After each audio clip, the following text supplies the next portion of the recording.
اللہ کا مطلب اگر کوئی شخص سمجھ لے تو میرا خیال ہے شاید وہ پوری زندگی اپنی زبان سے اللہ نکالے گا ہی نہیں۔ قرآن میں اللہ نہیں آیا، قرآن میں ہو اللہ آیا ہے۔ ہوا پہلے ہے، اللہ بعد میں ہے۔ هو اللہ الذی لا الہ الا ہو، اللہ وہ ذات ہے کہ جس کے علاوہ کوئی معبود برحق نہیں ہے۔ تو یہ کس نے الٹا کر دیا اللہ ہو؟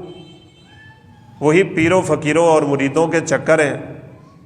چلے جائیں ان بدبختوں کے پاس، جانا ہی نہیں چاہیے۔ ویسے رسول اللہ صلی اللہ علیہ وسلم نے ایسے کاہنوں اور نجومیوں اور اس طرح غیب کی باتیں کرنے والے اور خبریں لینے والے، آپ نے فرمایا ان کے پاس صرف جانے سے 40 دن کی نماز قبول نہیں ہوتی۔ یہ مجھے پچھلے دنوں میسج آ گیا، سوال و جواب کرتے ہیں تو نشستوں میں چلتے رہتے ہیں۔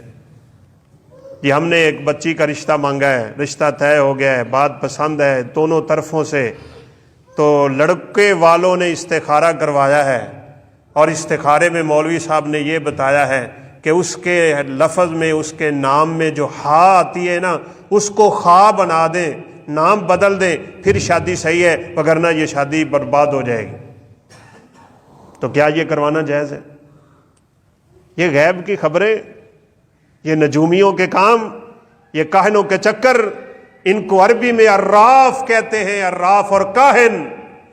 نبی کریم صلی اللہ علیہ وسلم نے فرمایا من اتی عرافا او کاہنا، جو صرف ان کے پاس چلا جاتا ہے سوال کرنے کے لیے، لم تقبل صلاتہ 40 یوما، 40 دن اس کی نماز قبول نہیں ہوتی۔ اور اگر کسی شخص نے ان کی بات کی تصدیق کر دی، فصدقہ بما یقول فقد کفر بما انزل علی محمد صلی اللہ علیہ وسلم، ان کی بات مان لی تو اس نے محمد صلی اللہ علیہ وسلم پہ نازل ہونے والی شریعت کا انکار کر دیا، کفر کر دیا اس نے۔ یہ آج میرے اور آپ کے معاشرے میں یہ جو بے دینی اور بے ایمانی کی سی کیفیت ہے نا، اس کی یہی وجوہات ہیں۔ لوگ شرک اور بدعت کی دلدل میں پھنسے ہوئے ہیں اچھی طرح۔ میں نے کہا اللہ کے بندے، کس نے کہا تھا استخارہ کرواؤ کسی سے؟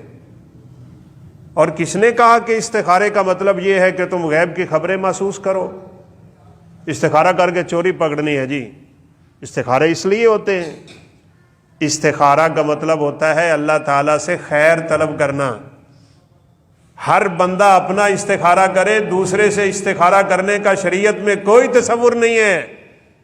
یہاں بڑے بڑے اعلان آئے ہوئے ہوتے ہیں استخارہ کروائیں، پیسے دینا۔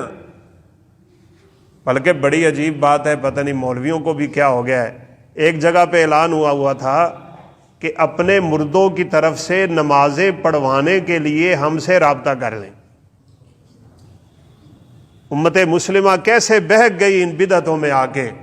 اسی وجہ سے نبی صلی اللہ علیہ وسلم نے بدعت سے اور بدعت کے خطرے سے اپنی امت کو بڑی اچھی طرح آگاہ